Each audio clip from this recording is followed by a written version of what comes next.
आपके YouTube channel पर। और आज जो मैं चर्चा करने वाला हूं वो प्रैक्टिस बेस्ड ऑन वॉयस। और आप जानते हैं कि मैं वॉयस में एक्टिव वॉयस से पैसिव वॉयस और पैसिव वॉयस से एक्टिव वॉयस आपको बताने वाला हूं आज। और ये भी बताने वाला हूं कि जिन वाक्यों पर हम आज प्रैक्टिस कर रहे हैं वो किस किस एग्जाम में आए हैं और वो किस किस टेंस से संबंधित हैं और हम उन्हें कैसे बना सकते हैं सही से। तो चलिए हम पहला स्क्रीन पर देख रहे हैं कि could you pass the salt, could you pass the salt. तो देखिए जैसे कि उन्होंने यहां पर पहला वाला वाक्य बोला है कि could you pass the salt, तो देखिए इसके अंदर ऑब्जेक्ट क्या है, द सॉल्ट। लेकिन जब वो कुड में दिया है, मॉडल एक्सिलरी वर्ब है और रिक्वेस्ट है, तो श्योर है कि हमें कुड तो लेकर के आना ही पड़ेगा। तो यहां पर जो क्वेश्चन वर्ड है हम लेकर के आते हैं कुड, तो उसके तुरंत बाद object could the salt, could the salt. और जब वो मॉडल एक्सिलरी है तो बी लगेगा, could the salt be passed by you, by you. तो आप समझ गए होंगे कि ये जो वाक्य है हमारा ये एसएससी मेंस में आया है और किस प्रकार से हम इसको पैसिव में कन्वर्ट कर सकते थे वो मैंने बताया। चलिए अब आप दूसरा वाक्य देख रहे हैं अपने स्क्रीन पर, who asked you to draft this letter, who asked you. तो देखिए यहां पर हम पहले इसी को देखें, पास्ट इंडेफिनिट है, हु आस्क्ड यू। तो देखिए इसी को ही हम देखें, हु आस्क्ड यू, तो हु को हम किस में ले जाते हैं, बाय हुम में। Bye whom were you asked, by whom were you asked to draft this letter, to draft this letter. तो आप इसका सही ऑप्शन ले लिए होंगे। और ये भी जो आपका वाक्य है एसएससी मेन में आया है। फिर इसके बाद हम नंबर 3 को देख लेते हैं। और जब हम नंबर 3 की बात करते हैं तो वहां पर लिखा हुआ है कि सी वॉज एडवाइज्ड, देखिए पैसिव वॉइस है, सी वॉज एडवाइज्ड यानी कि उसको सलाह दी गई थी 15 days rest after her surgery. उसकी सर्जरी होने के बाद उसको सलाह दी गई कि वो 15 दिन का रेस्ट करे। ये भी एसएससी मेंस में आया है। तो हम देखते हैं कि सी वॉज एडवाइज्ड, इसको हमें किस में लाना है, पैसिव वॉइस में अब नहीं लाना है क्योंकि ऑलरेडी पैसिव है, तो हमें इसे एक्टिव में लाना है। सी वॉज एडवाइज्ड, तो किसने एडवाइस दिया कि वो 15 दिन का रेस्ट करे, डॉक्टर ने। तो हमें इसमें सब्जेक्ट क्या बनाना होगा, the doctor advised her, the doctor advised her 15 days rest, 15 days rest after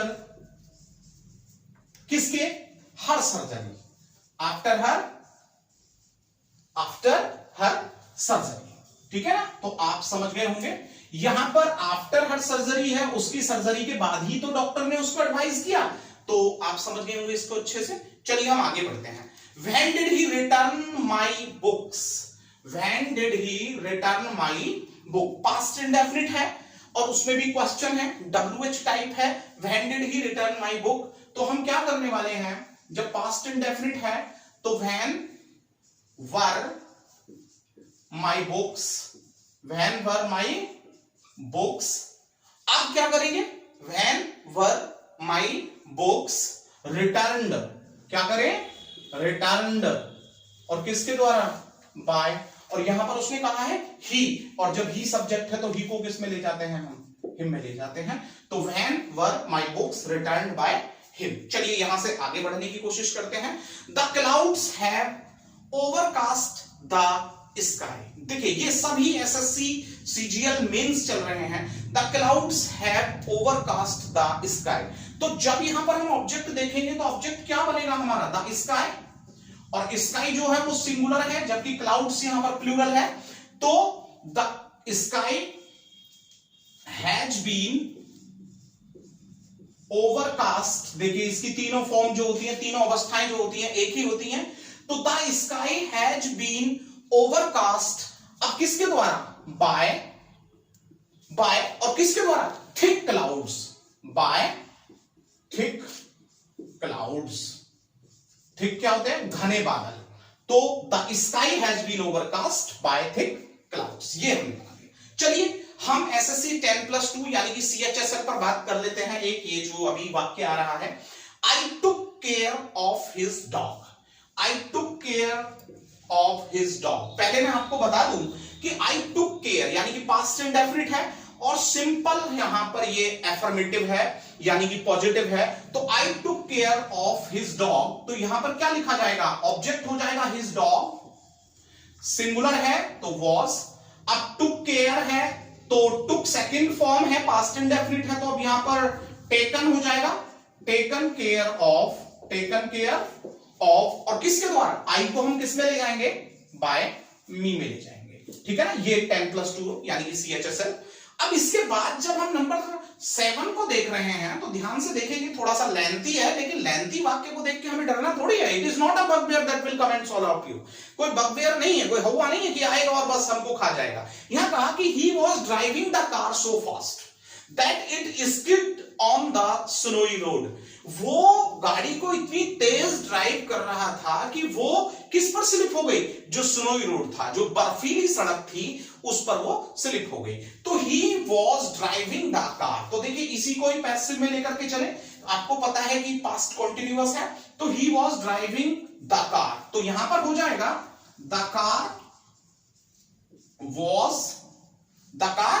was क्योंकि सिंगुलर है, being, the car was being, drive, drove, driven, the car was being driven, और किसके द्वारा, बाय हिम सो फास्ट, यानी कि गाड़ी को drive किया गया, उसके द्वारा किया जा रहा था, उसके द्वारा इतनी तेजी से और आगे झुकाती हूं, दैट इट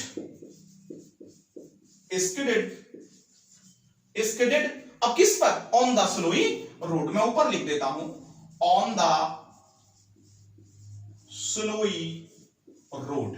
तो आप बड़ी आसानी से समझ गए होंगे इस पैसिव वॉइस को भी कि जो पास्ट कॉन्टिन्यूअस का था। अब हम यहां से आगे बढ़ने की कोशिश करते हैं। हमने यहां पर जो चर्चा की वो 7 सेंटेंसेस पर की है, और अब हम 7 सेंटेंसेस के बाद पुनः आगे बढ़ने की कोशिश करेंगे और देखते हैं कि अब हमें जो आगे बढ़ना है 7 के बाद वो कहां पर बढ़ना है। आप वीडियो को निरंतर देखते रहें। यदि आपको कोई प्रॉब्लम आता है समझने में तो तुरंत आप कमेंट बॉक्स में आएं, और यदि आप इसे अच्छे से समझ रहे हैं तो इसे अपने फ्रेंड्स के बीच शेयर करें। इसे सब्सक्राइब करना बिल्कुल भी ना भूलें, अपने फ्रेंड्स के बीच में चर्चा जरूर करें, और हमारा जो उत्साह है वो आप बढ़ाते रहें। तो देखिए अब हम यहां से आगे बढ़ रहे हैं, और जब हम यहां से आगे बढ़ रहे हैं तो हम जो बात कर रहे हैं वो फिर से स्टेनोग्राफर का आगे जो नंबर है उसे हम देखेंगे। सी विल नहीं, by whom is John looked after, 10+2 CHSL है, बाय हुम इज। तो देखिए हम यहां पर जब देख रहे हैं बाय हुम कब आता है कि जब हम हु को कन्वर्ट कर देते हैं बाय हुम में, तो श्योर है कि ये पैसिव वॉइस है। तो बाय हुम इज जॉन लुक्ड आफ्टर, तो श्योर है कि प्रेजेंट इंडेफिनिट है, क्योंकि प्रेजेंट इंडेफिनिट में ही हम इज एम आर का प्रयोग करते हैं हेल्पिंग वर्ब के रूप में। तो बाय हुम किस में चला जाएगा, हु।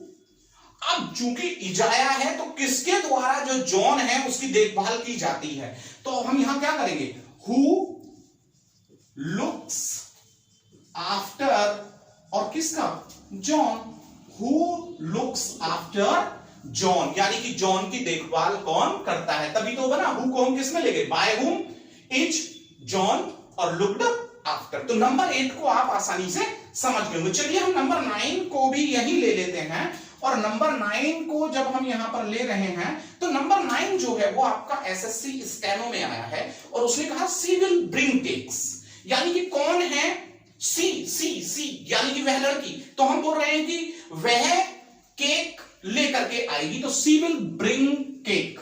तो यहां पर जो केक्स है वो तो हमारा ऑब्जेक्ट हो गया, केक्स। श्योर है कि हेल्पिंग वर्ब विल होगी, तो जब हम फ्यूचर इंडेफिनिट को बनाते हैं यानी जब मॉडल एक्सिलरी वर्ब लाते हैं तो उसमें बी लगा देते हैं, तो इसमें बनाएंगे हम केक्स विल बी। अब ब्रिंग का क्या हो जाएगा, ब्रॉट, याद रखिएगा, bring, brought, cakes will be brought, और किसके द्वारा, बाय और सी को हम किस में ले जाएंगे, हर में ले जाएंगे। तो आप नंबर 9 को भी समझ गए होंगे। अब हम पुनः फिर से एसएससी स्टेनो में जो आए हुए एग्जाम्स हैं उन पर चर्चा करते हैं और आगे। अब नंबर 10 भी एसएससी स्टेनो में है, she can not manage the situation, she can not manage the situation. और जब हम नंबर 10 को देख रहे हैं she can not manage the situation, तो हम बनाएंगे, इसमें ऑब्जेक्ट बनेगा द सिचुएशन, द सिचुएशन। और आपको पता है कि मॉडल एक्सिलरी वर्ब है तो इसमें बी लगेगा, तो द सिचुएशन कैन, और चूंकि वाक्य जो है नेगेटिव है तो द सिचुएशन कैंट या कैन नॉट बी, और मैनेज का क्या बन जाएगा, मैनेज्ड। और किसके द्वारा, वहां बोला कि शी कैन नॉट, तो मैनेज्ड बाय हर हो जाएगा यहां पर। तो आपकी समझ में आ गया होगा कि she can not manage the situation, यानी कि the situation can not be managed by her. अब हम यहां से पुनः आगे बढ़ते हैं। The doctor ordered me to stay in bed, doctor ने मुझे आदेश दिया था कि मैं बेड में यानी कि मैं रेस्ट करूं।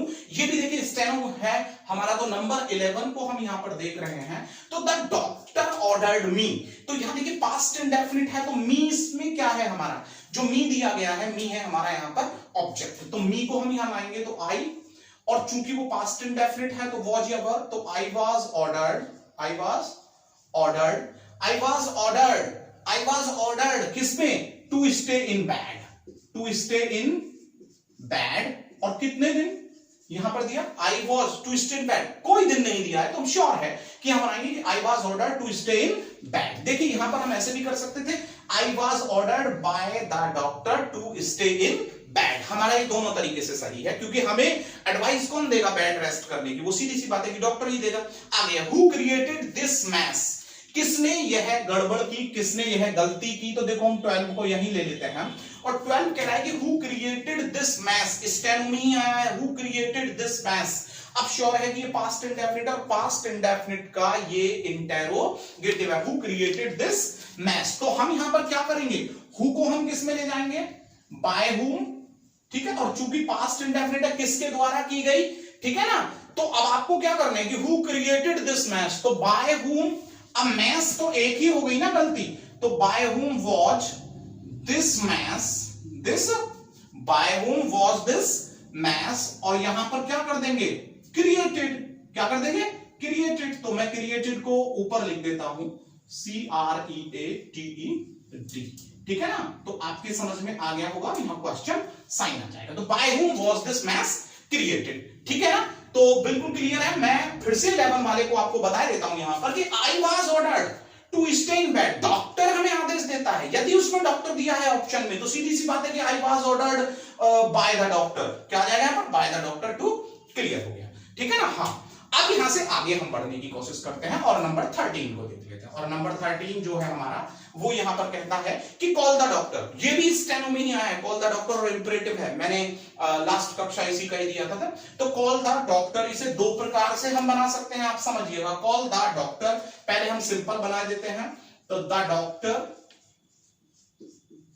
अब क्या करेंगे, should be called, the doctor should be called, the doctor should be called, यानी कि डॉक्टर को बुलाया जाना चाहिए। अब दूसरा, यदि हम इसको और में ले जाएं तो हम क्या करेंगे, आप अपने ऑप्शन देखिएगा कि लेट द डॉक्टर बी और कॉल्ड, ठीक है ना। तो कॉल्ड, और हम इसके साथ में क्या ले आते हैं, एट ले आते हैं, तो कोई दिक्कत नहीं।